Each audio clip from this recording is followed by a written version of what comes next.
If you're experiencing Samsung TV vertical lines on screen, then don't worry, I've got 11 effective methods to help you fix it. First, check your cables.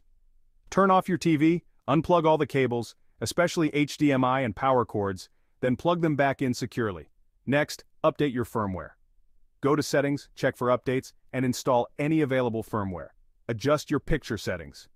Reset to default or tweak the sharpness and contrast. Check external devices. Disconnect everything, then reconnect one by one. Run a picture test. Find it in the support section of settings. It might be the T-Con board. If so, call a tech for repair. Inspect the power supply board. Look for bulging capacitors and call a pro if needed. Try a factory reset.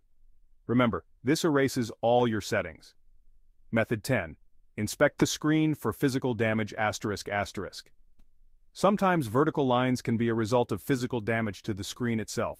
Carefully inspect the TV screen for any cracks or impact marks. If you find any damage, the screen may need to be replaced, which typically requires professional assistance.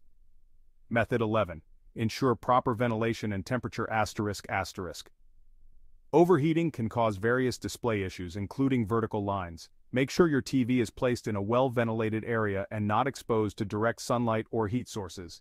If the TV feels excessively hot, try giving it some time to cool down and ensure the vents are not blocked. Finally, if nothing works, call a professional for a detailed inspection. Got a clearer screen now?